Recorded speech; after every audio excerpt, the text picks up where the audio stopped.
Hey YouTubers, good morning, it's Robb Moffett. Guys, a couple weeks ago I posted a video, and in the video I explained how I have an Amazon store, which is, there's a link in my video description. If people buy stuff, any money I make, I use it to buy stuff and make videos about things. So I was making a video showing people where I used the money, what I was buying. And one of my viewers there, old Gunner's mate, he said, show us where the money goes. Will they let you film in the liquor store? So that made me laugh. I don't, when I was younger, I drank some and a little bit now and then, but I haven't really drank much in years. But it seems like over the years making my YouTube videos, there's been more than a few people that asked me if I was drunk making some of these videos. And I'm here to tell you, I've been sober in every single one of them. I hardly drink at all anymore, but that doesn't mean I don't use alcohol. In fact, my favorite is rum, and I use it for all sorts of things.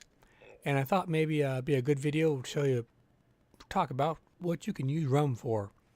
My favorite rum in the world is bourbon cork rum. If I'm going to drink it, that's probably the best rum in the world. It's real good sipping rum. It's real smooth. Some of it's like 15 years old.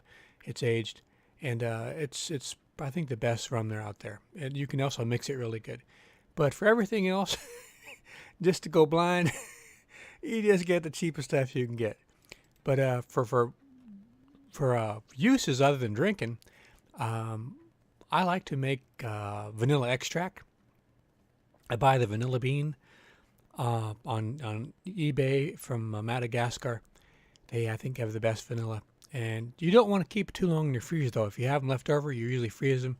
If you freeze them too long, they'll lose the aromatics in there. The vanilla will be gone. But I just chop them up in little tiny pieces and put them in the bottle that the vanilla came in initially. And I pour rum in there, and it's good to go.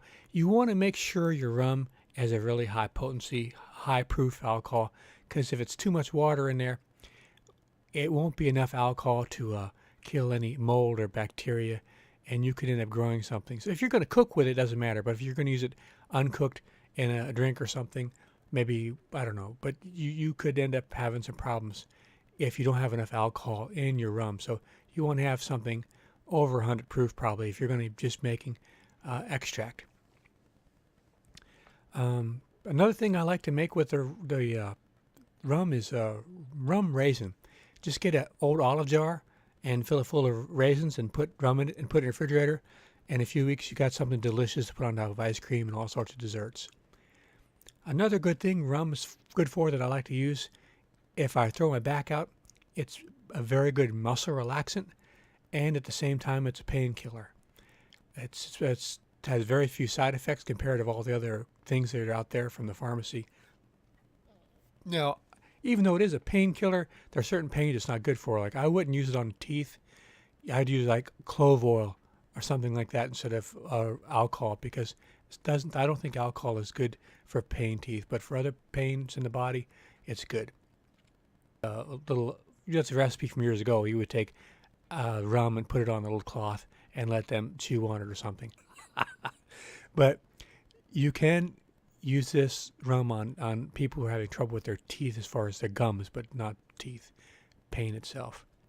Another thing you can use rum for is you can make your own homemade cough syrup.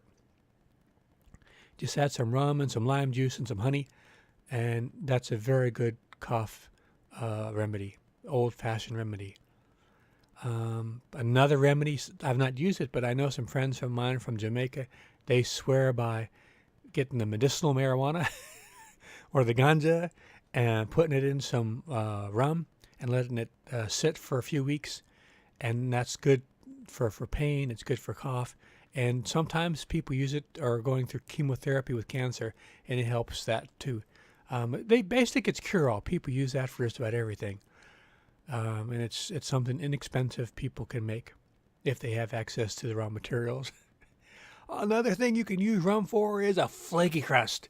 If you cut your water in half, like let's say use 3 tablespoonfuls, just use 1/2 tablespoons of rum, and that increases or decreases the amount of water, because you have the same amount of liquid, but you have less water because part of the alcohol, and you'll end up having a lot more flaky crust.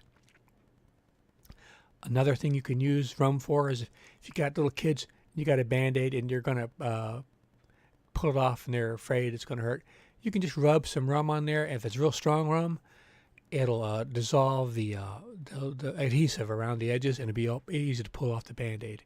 And they think it's cool.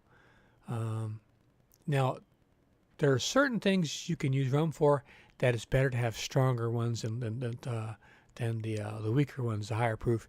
I think the strongest one you can get is probably the old Sunset.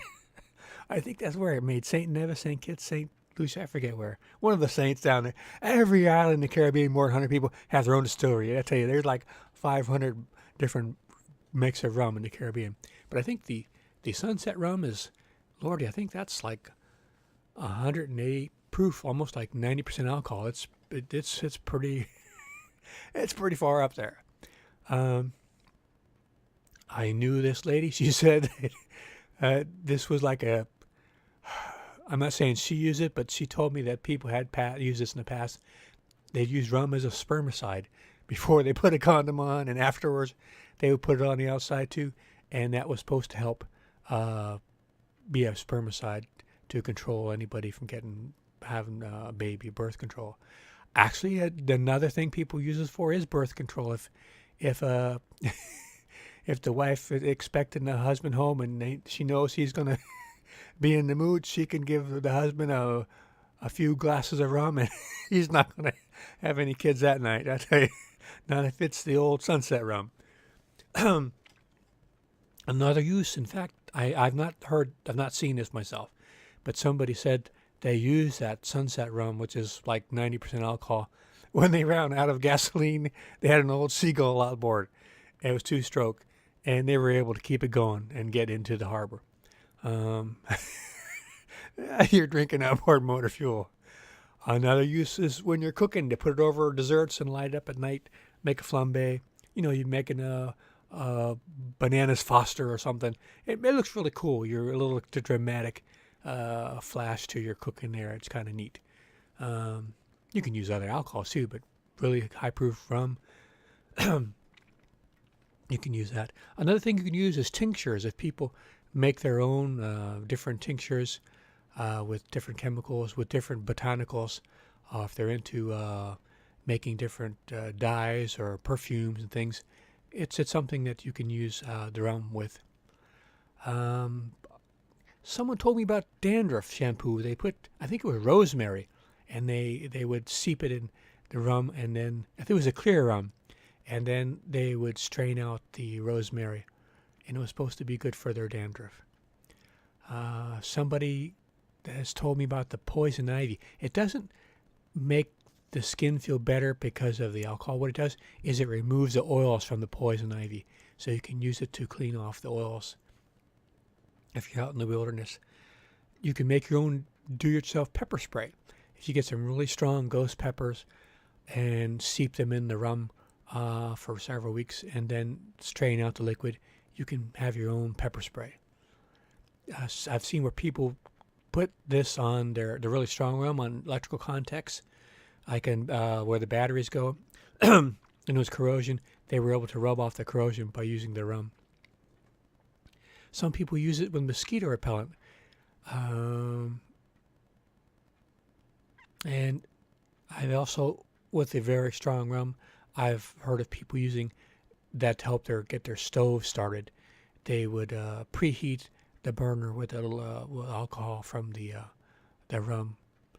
The last one is actually wasn't necessarily rum. I'm not sure what they used, but there is a report that at Chernobyl, when the nuclear plant blew up and the surrounding towns people died, there was one town where this small group of people, nobody in the group died, and they found out the reason why. It was a wedding party, and they were all drunk out of their minds on alcohol.